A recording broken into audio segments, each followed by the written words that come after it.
The soul, then, the immortal principle in man.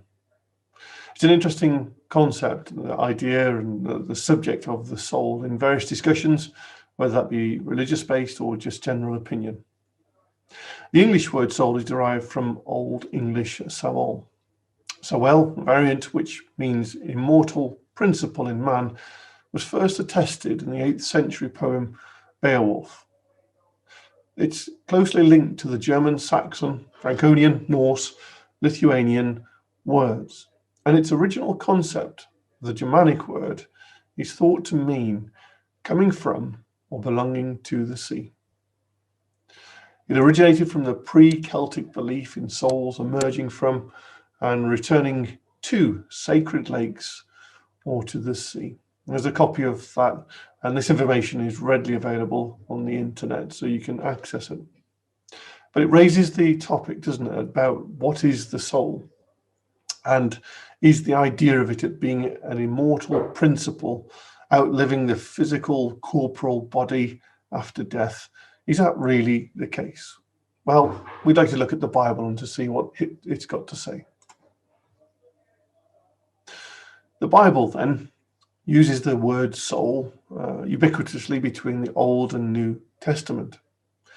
In the Old Testament, the word nephesh literally means to breathe. So, as you might know, the Bible is written mainly in Hebrew and Greek.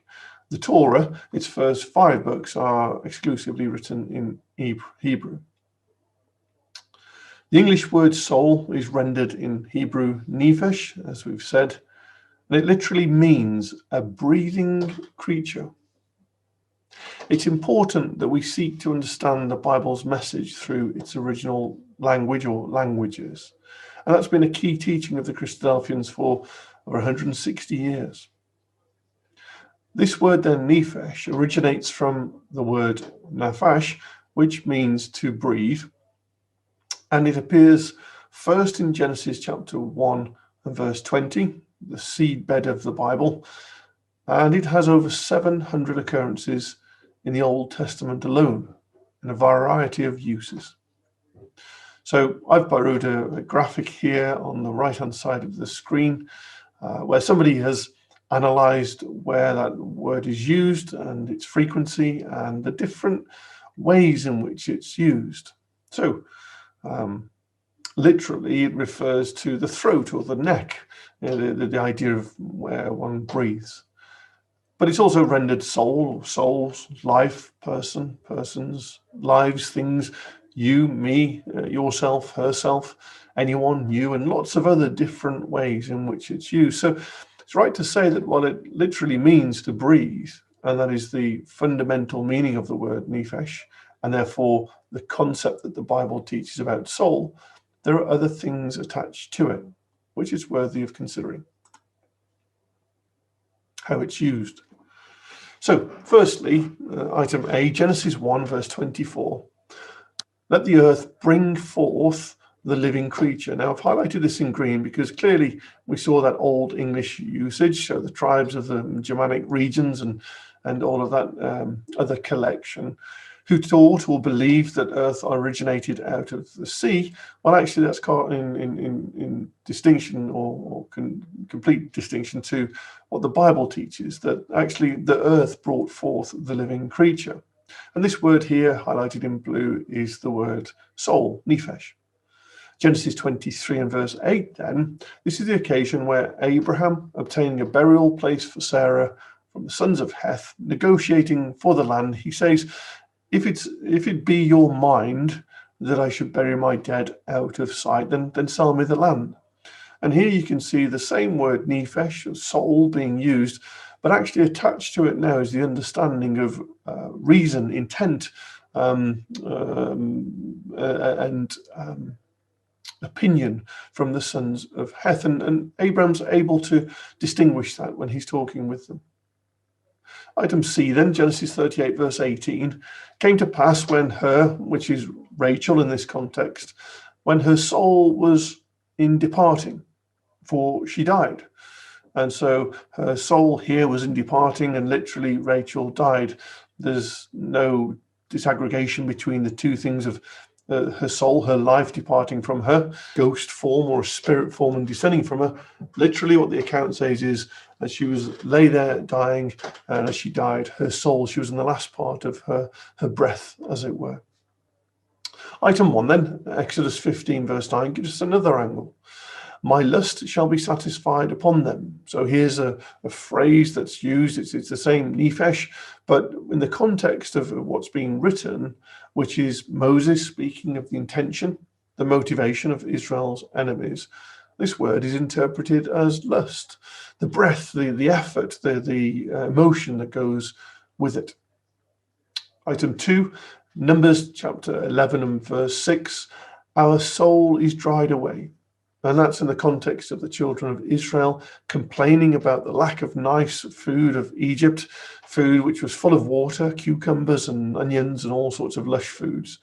And they said, our soul is dried away. And literally here, the word soul means throat. You know, they could taste it in their mouth. All of those nice things had faded away. And then item 3, Job chapter 34 and verse 14. Here, Job is reflecting.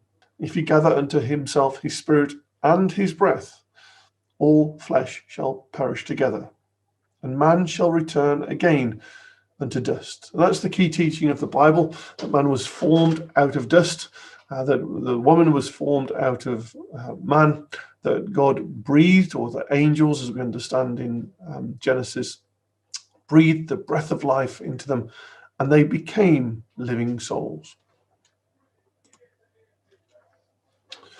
So let's think more about nephesh and the principal teachings about it. And these are really important. So the idea of the soul being separate to the body, that the body itself contains the soul up until the point of death. And that soul then lifts away or ascends into heaven or down into hell, as some teach, for a continued existence.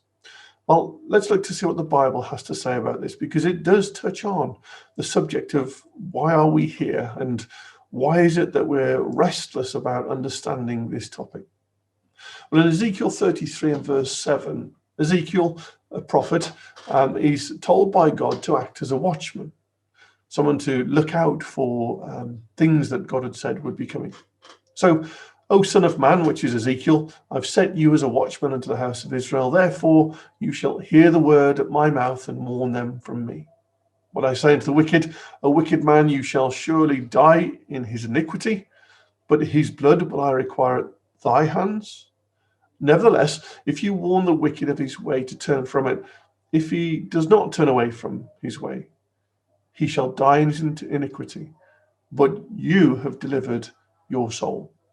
And so what's being said here to Ezekiel is this, that God expects everybody to live by a moral code that he has defined. And in this context, he's speaking to the children of Israel, and he says, tell them, Ezekiel, tell them that they should live in a different way. But if they choose not to, and you've told them, then actually you've done your part, Ezekiel. You've delivered your soul. You've been a good, righteous person, and the individual will die as a result of their wicked ways. It's quite clear. There's no continuing soul there. Psalm 49 then is a really interesting book of the Bible, because it touches on many of the things pertaining to the agitation of humans, of individuals, about what happens when we die. Psalm 49 verse 6, it speaks about the pride of mankind. They that trust in their wealth, and they boast themselves in the multitude of their riches. None of them can by any means redeem or buy back his brother, nor give to God a ransom for him. So the richest people in the world could not use their riches to redeem their brother, their son, their mother, their daughter. There are occasions in life whereby physical nature cannot be overcome, regardless of the science and medicine that we have today. And money and wealth cannot stop natural processes. For the redemption of their soul, and the psalmist is speaking of these individuals, is precious, and it ceaseth forever. That he should still live forever and not see corruption is the hope and the desire of everybody, isn't it? Not to die, but to continue. For he sees that wise men die, like the fool and brutish person that perish, and they leave their wealth to others. And here's the king in Israel at this time reflecting that you can obtain all of this wealth and you can have all of this wonderful material stuff, but eventually it comes to a point whereby you think, who do I hand this over to? And actually, a good and an upstanding son could come along, or a foolish daughter, and vice versa, might be the inheritor of all of this individual's wealth. And it's a real form of anxiety. Psalm 49 and verse 11 goes on to say, their inward thought is that their houses shall continue forever, their dwelling places to all generations. They call their lands and their buildings after their own names. And isn't that the case? Isn't that the case? Alexandria, for instance, after Alexander the Great, there are many cities called that. Nevertheless, man being in honour abides not. He's like the beast that perisheth. We just die. There's nothing that's left over. This their way is their folly, yet their posterity approve their sayings. So the idea is that, we'll praise the statue of a dead person, that they did great things, and it's nonsense. It really is. It's just remembering the dead and things that happened years ago. And the difference being here that the psalmist says, I'm different, the psalmist, because God will redeem my soul. He will buy back my soul from the power of the grave, for he shall receive me. And that's a really important point, and that's why I've put a box around it, a box that obscures the words on my screen. But this is the point, that the psalmist has ordered his life in a way, and he was the king of Israel at this time, in a way that was pleasing to God, so that the efforts he has in his life were known to God, and as a result, God would not allow him to stay in the grave, but that he would be redeemed. So be not afraid when one is made rich, for when he dies, he shall carry nothing away. His glory does not descend with him. And if you think about the teachings of the Egyptians, the great casks they had, the mummification, the gold and the silver, and all of the stuff they took with them to the afterlife was worth nothing at all. And the psalmist says that the wealth of individuals doesn't go down into the ground or ascend into the heavens. Though while he lived, he blessed his soul, he thought he was doing well, and men would praise them when thou doest well to thyself. Well, he says the end goal is this, that without God, without ordering our ways correctly, we shall go to the generation of our fathers. They shall never see light. Death is final. So those are words, some English words and some Hebrew words, and we can see the application of the way they're used in the Bible. Does it matter? Well, like we said, the Bible is the word of God. It claims that for itself. And so it does matter. You can see how there's very different teaching in that of Beowulf and some Old English and Germanic tribes' teachings to that of the Bible. What we've done is establish that the origins of the English word are from an incompatible premise to that of the Bible. So what we're saying there is you can't just believe both. They're incompatible. You end up with an absolute confusion. We've established that the word soul from the Bible stance means primarily to breathe, but it is used to describe a range of associated emotions and motives. And we've established that the teaching of the Bible is direct and unequivocal about the transient breath of all creatures, that man is no different to the beasts of the field. He cannot buy back his own life. He can't reason with God and pay him money for it. That's just not an option. And so we reflect on our modern day position. And you hear the view that the Bible's outdated and so on and so forth, and these are old thoughts, and actually with all of the new science we've got and so on and so forth, there are different answers. And yet, if you're listening to this talk, you're probably in a position whereby that explanation doesn't cut it for you. The humanistic approach to say we're only here, eat, drink and be merry because tomorrow we're dead and there's nothing else, just doesn't sit right with you. And that's quite perfectly right to think that. The Bible identifies this in its teaching, that there is a train of thought, and there always has been, that ignores the Bible's teaching. And so the common concept of a soul in society today is varied as the number of religions and philosophies, as old as the Nubian peoples in Egypt we mentioned before. More recently, Greek philosophers, both Plato and Aristotle, of which there's an extract on the screen there, reason that the soul must have a logical faculty, the exercise of which was the most divine of human actions. And it said that Socrates, at his defense trial, even summarized his teaching as nothing other than exhortation for his fellow Athenians to excel in matters of the soul, since all bodily goods are dependent on such excellence.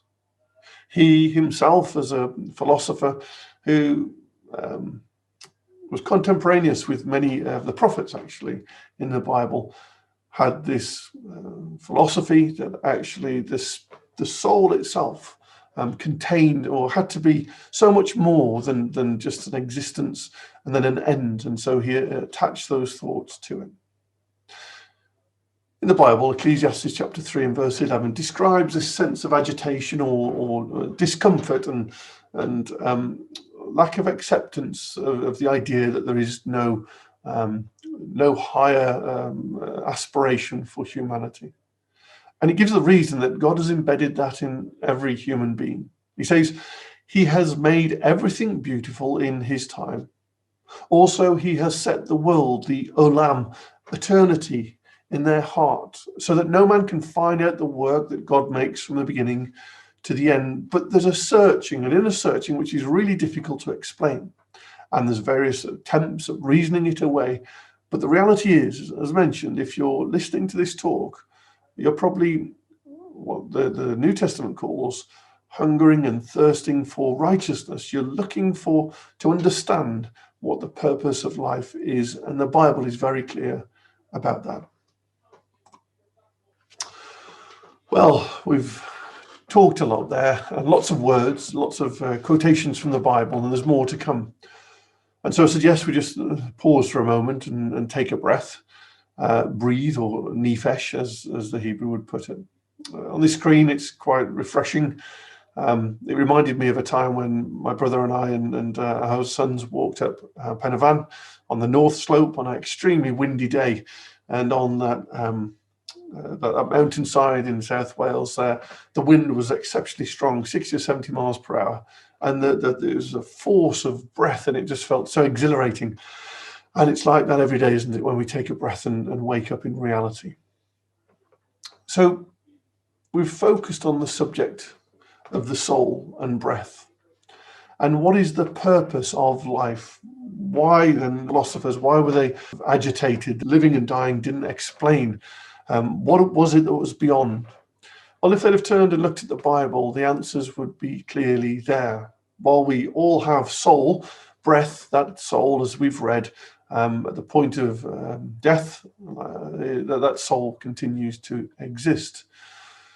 But what the Bible is clear about is that for those who believe and put their trust in God, that the actions of the individual's life, the soul as we might call it, are not forgotten.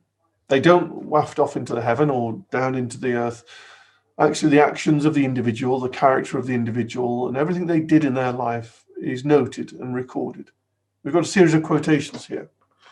Malachi 3 and verse 16 says, "Then they that feared the Lord spake often one to another, for the Lord hearkened and heard it, and a book of remembrance was written before him for them that feared the Lord and that thought upon his name." Again, Job in chapter 13 and verse 26 says, "You write bitter things against me and make me to possess the iniquities of my youth." And so he's reflecting upon his life and the iniquities of his youth, and he reflects on things that he got wrong. And he says there's a day book that's written that records all of these things. In Philippians 4 and verse 3, the Apostle Paul, speaking to his fellow laborers, says, "Your names are written in the book of life." And that's a separate book as we understand it. Revelation chapter 3 and verse 5 says that there is a reward, a prize to those who have lived their life and their soul, as it were, The actions of their life have been recorded by God and his angels. The same shall be clothed in white raiment, and I will not blot out his name out of the book of life, but I will confess his name before my Father, before his angels. Revelation 20 brings these two books together, if you like. I saw the dead, small and great, didn't matter how rich or poor they were, stand before God. And the books were opened, and another book was opened, which is the book of life. And the dead were judged out of those things which were written in the books according to their works. So it speaks of those who had died being raised again to receive the judgment of the record of their life. In Romans 14, verse 7, then, none of us live to himself, and no man dies to himself. Whether we live or we live unto the Lord, and whether we die unto the Lord. Whether we live, therefore, or die, we are the Lord's, is his reasoning. For to this end Christ both died and rose and revived, that he might be the Lord both of the dead and of the living. So what he's saying there is that while people have died in the hope of the resurrection as taught in the Bible, they did so in confidence, being dead unto Christ, knowing that Jesus, as he was risen, would raise them again in the day of judgment. We shall all stand before the judgment seat of Christ, he says, so that every one of us shall give account of himself to God. All those things that Job said and Malachi said were written in the day book, we'll give account for. And Jesus, speaking on this topic in Matthew 12, verse 36, says, be careful, I say unto you, that every idle word that men shall speak, they shall give account thereof in the day of judgment. For by thy words thou shalt be justified, and by thy words thou shalt be condemned. Again, Matthew 10 and verse 28, and fear not them which kill the body, but are not able to kill the soul, but rather fear him which is able to destroy both soul and body in the grave. So there's no teaching of a soul floating to heaven or to hell or being transitory in purgatory. What he says is this, that the actions of an individual's life are known to God, and that at the point of death we expire and there is no wafting away of a soul, but just the knowledge of the individual's life, awaiting the day that Jesus returns to raise the dead, to resurrection, and to the judgment. So how can then the soul survive death? In what form is it? Well, we've just discussed that, haven't we? But I thought these two verses really, appeal to us. In the epistle of John, he says, my little children, these things write I unto you, that you sin not. Sin is the issue that we've talked about. Living a life that is pleasing to God is overcoming sin. If any man sin and fall short, we have an advocate with the Father, Jesus Christ the righteous. And he is the covering, or what's called a propitiation for our sins, and not for ours only, but anybody who in the whole world who turns to him. Hereby we do know that we know him, if we keep his commandments. If in that day book it's got things that we do that follow in Jesus' footsteps. In John 1 verse 9, here's the real appeal. He says of Jesus that he was the true light that lighteth every man that cometh into the world. But as many as received him, to them gave he power or the right or privilege to become the sons of God, even to them that believe on his name. And if you remember in the Psalm 49, it says, I know that God will redeem me of the power of the grave. And here God has given us through Jesus the power over the grave to become the sons of God, to be raised again, being born not of blood, nor of the will of the flesh, nor of the will of men, but of God. So where's the proof, I hear you say? How can I have this same confidence that this is the case? Well, David here in Acts chapter 2, verse 25, spoke on these wise. He said, I always knew that Jesus was by the side of me. Many years after David, he said, I always knew that that was the plan and purpose of God, that he would introduce his son. Therefore did my heart rejoice, and my tongue was glad. Moreover, my flesh, I can not fear death. I can rest in hope, knowing this, that my soul will not stay in hell, because he won't suffer Jesus to see corruption. He'd raise him from the dead, and as a result of Jesus being raised, David himself would be raised. As a result, David was joyful full of joy with thy countenance, the time when he sees Jesus and he's raised from the dead. So does the soul survive after death? We have established a clear teaching of the Bible in relation to the soul. We understand that the Bible teaches that God is interested in the day-to-day activities of believers. We now understand that the purpose of Jesus as our advocate, if we fall short, if we sin, that Jesus covers our sins. We understand that a daybook and a book of life records our actions, and on the basis of our choices, we will receive accordingly. We understand that the Bible does not teach a soul that goes to heaven or to hell at the point of death. We have considered that the internal agitation, that searching for answers to the meaning of life, are within God's guidebook, the Bible, and that we can be associated with the rewards of faithfulness through baptism into Jesus and a faithful life, that whether we live or die, we do so to the Lord. Thank you for listening.